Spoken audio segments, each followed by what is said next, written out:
Hey viewer, welcome back to my channel study with Gimmy. तो आज मेरे दिन की शुरुआत हुई थी सुबह 5:30 बजे और फ्रेशन अप होते होते यहाँ पर 5:53 हो गया है, यानी करीबन 6 बज ही चुके हैं। तो अभी मेरी पढ़ाई का पहला स्लॉट चालू होने वाला है और यहाँ पर मैं टाइमर ऑन कर दे रही हूँ, स्टॉप वॉच।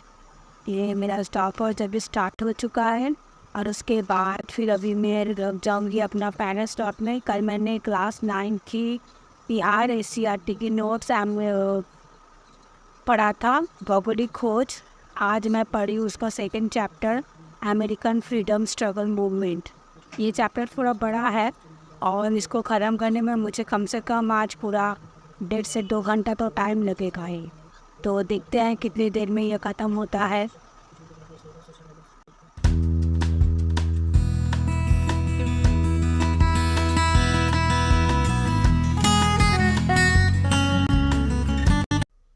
बीच में मुझे थोड़ी प्यास लग गई थी, तो मैंने सोचा कि जब प्यास लगी चुकी है तो क्यों ना अपना अलसी वाला पानी पिया जाए। ये अलसी वाला पानी पीने में उतना ख़राब नहीं है। आज मेरे पास लेमन नहीं था तो मैंने इसके साथ थोड़ा सा हनी को ऐड कर दिया है। हनी का टेस्ट थोड़ा दूसरा है, थोड़ा कलर भी इसका दूसरा हो रहा है, लेकिन लेमन से कम स्वादिष्ट भी नहीं है। मतलब अलसी भी वेट लॉस के लिए बहुत अच्छा है। और क्योंकि मैं एक ब्रेस्ट फीडिंग मदर हूँ तो मुझे ऐसी चीज़ को इंटेक करने में अच्छी होती है कि जो भी बेबी के लिए भी अच्छी हो और मेरी डाइजेशन के लिए भी अच्छी हो। मुझे दोनों बातों की पर नज़र रखनी होती है। और फिर से मैंने यहाँ जो पढ़ाई रहती है ना, बात फिर से बहुत अच्छी पढ़ाई चालू कर दिया है। उनसे शादी होता मैंने 1.5 से 2 घंटे की पढ़ाई हो जाए ना, फिर रेस्ट ऑफ द डे आपका ठीक 6 से 8 घंटे पढ़ाई हो ही जाती है। अगर मेरा ट्यूशन या कोचिंग नहीं रहता है तो फिर मेरा 8 घंटे की पढ़ाई तो हो ही जाती है। अगर ट्यूशन रहता है तो फिर शायद 6 घंटे या 5 घंटे की हो पाती है। लेकिन अगर जिस दिन मेरा कोचिंग नहीं रहता है उस दिन तो 8 घंटे की पढ़ाई हो ही जाती है। बहुत लोगों का कहना है कि पढ़ने को मन नहीं करता। मेरी एक दोस्त है जिसका नाम है माला, तो उसने EMIS का फॉर्म भरा है, लेकिन मैंने उससे पूछा कि पढ़ाई कैसे चल रही है, तो उसने कहा कि क्या करे, पढ़ाई तो हो ही नहीं पा रही है, पढ़ने का ही मन नहीं करता है। तो मैंने कहा कि तुमको पढ़ने का मन नहीं क्यों करता है, तुम अपने मन से बात करो। तुम अपने आप से पूछो कि तुमने फॉर्म क्यों भरा था।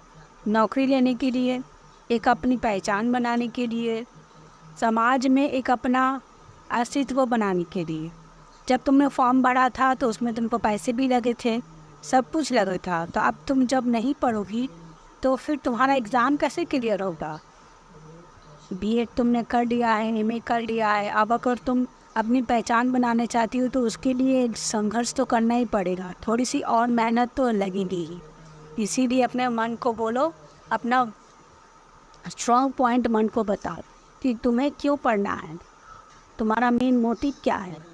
अगर हमारा मोटिव स्ट्रॉन्ग हो, अगर हमारा लक्ष्य स्ट्रॉन्ग है, तो फिर हमें पढ़ने से कोई सी भी हालात में कोई भी रोक नहीं सकता है। ये बात तो मैं 100% श्योर होकर कह सकती हूँ, क्योंकि एक चाय वाला, एक बस कंडक्टर, एक और भी सारे ऐसे उदाहरण हैं जिन्होंने काम करते हुए, दिन रात काम करते हुए यूपीएससी, बीपीएससी या फिर आपकी स्टेट पीसीएस की एग्ज़ाम निकाली है। तो हम लोग तो सिर्फ टीचिंग का ही एग्ज़ाम दे रहे हैं, उसके मुकाबले हम लोग का सिलेबस भी बहुत छोटा है। तो हम लोग इसका एग्ज़ाम को ज़रूर निकाल पाएंगे। सिर्फ हमारा पॉइंट, हमारा लक्ष्य स्थिर होना चाहिए और पॉइंट भी स्ट्रॉन्ग होना चाहिए, बस इतनी सी बात है। और यहाँ पर मेरी पढ़ाई ख़त्म हो गई है और मैंने लगातार अभी जो कितने घंटे की पढ़ाई की है, ये देखिए 1 घंटा 40 मिनट 25 सेकंड, मतलब 1.5 घंटा से थोड़ा ऊपर ही लगा चैप्टर पर ख़त्म होने में। तो अभी मेरा काम है किचन का। अभी मैं जा रही हूँ किचन में क्योंकि आज मेरी बेटी का भी एग्ज़ाम है। यहाँ देखिए मेरा बेटा शुरू से उठ गया है और पैसे भून रहा है। और अभी मैं आ गई हूँ किचन में।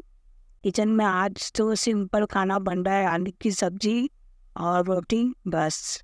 जो हम लोग दिवाली में होता है, आलू चौचड़ी वाली, आलू और मिर्चा और आदि नमक दे के सिंपल एकदम बिना मसाले वाला सब्जी जो होता है वही वाली और ये रोटी, क्योंकि आज मेरी बेटी का एग्ज़ाम है तो उसको हल्का खाना ही ठीक ही आएगा।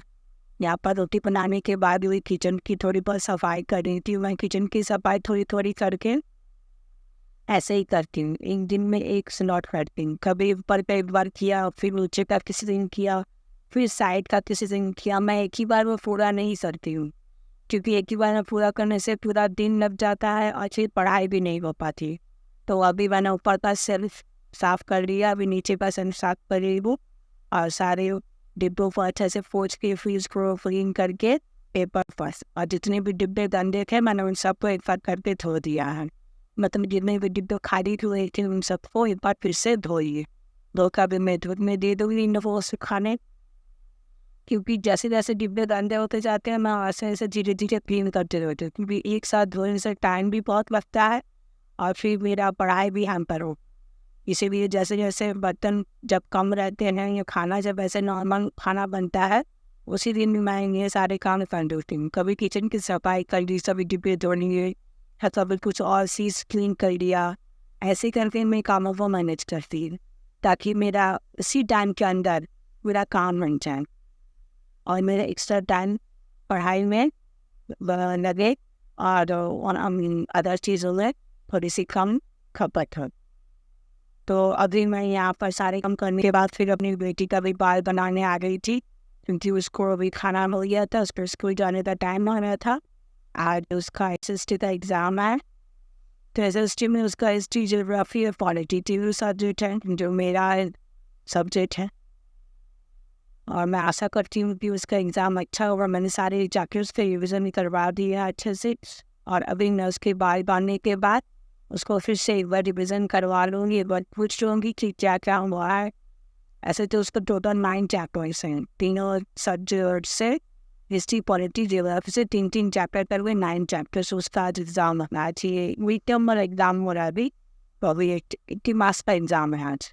तो उसका सब कुछ रेडी है, मैं बस एक बार उसको पूछ रही हूँ अंदर से क्वेश्चंस, और वो बता रही है कि हाँ यहाँ पर है, यहाँ पर है, बस।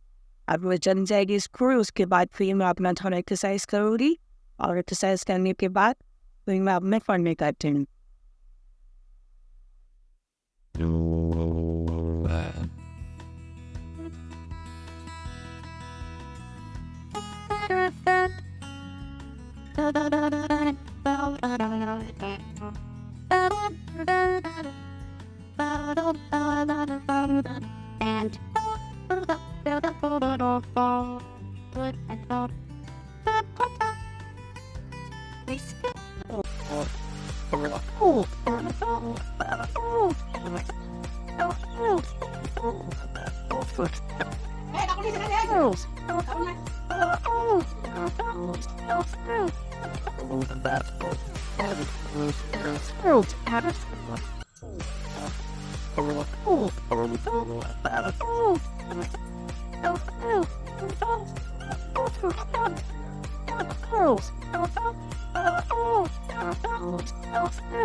और यहाँ पर मैं अपनी पढ़ाई की दूसरी स्लॉट में आ गई हूँ।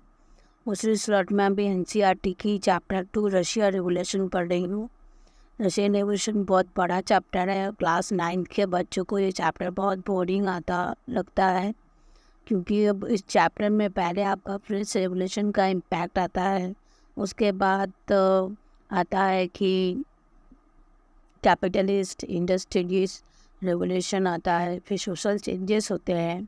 और रशियन रेवोल्यूशन को अगर एक वर्ड में या एक लाइन में अगर कोई डिफाइन करने बोले तो मैं तो सही कह सकती हूँ कि अक्टूबर रेवोल्यूशन, अक्टूबर एक्सीडेंट एंड फरवरी 1917, इन दोनों का मिश्रण होता है रशियन रेवोल्यूशन।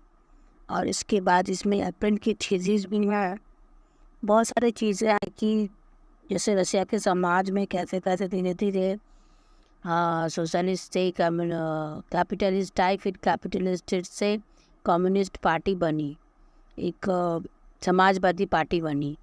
तो इसको समझाना भी बहुत बड़ी बात है। तो मैंने जब B.Ed में जब ट्रेनिंग किया था तो मैंने अपने क्लास में इस चैप्टर को इतनी अच्छी तरह से समझाया था कि मुझे याद हो गया है। अब मैंने सिर्फ इसका एक बार रिवीजन किया है। और यहाँ पर अभी मम्मी जी के लिए थोड़ी सी चाय बनाई है मैंने। मम्मी जी का थोड़ा गला कुछ कर रहा था मेरी तरह, तो मम्मी जी ने कहा कि मुझे थोड़ी सी चाय, आपको चाय बना देंगे, तो भी उनके लिए चाय बना रही हूँ। और मैं चाय उनको देखी, फिर मैं चली गई कपड़े सुखाने, क्योंकि कपड़े तो हर दिन के ही जमे होते हैं, तो मैं हर दिन का कपड़ा ही धो लेती हूँ। थोड़ा सा सर्फ लेती हूँ और सुबह ही बाल्टी में खोल के सारे कपड़े उसमें मैंने डाल दिए थे।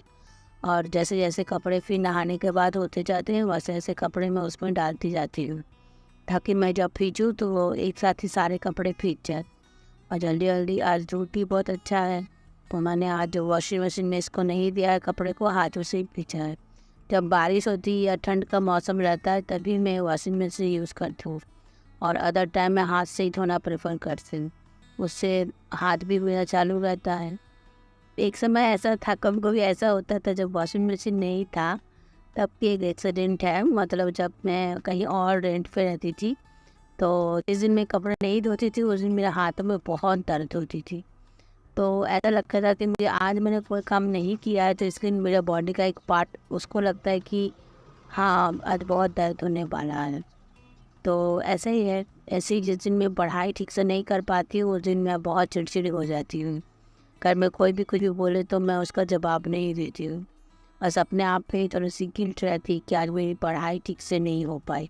लेकिन जिस दिन मेरी पढ़ाई ठीक से होती है 6 घंटे की, उस दिन मेरा मूड बहुत फ्रेश रहता है। मैं कोशिश करती हूँ कि हर दिन कम से कम 6 घंटे की पढ़ाई तो खरीदूँ।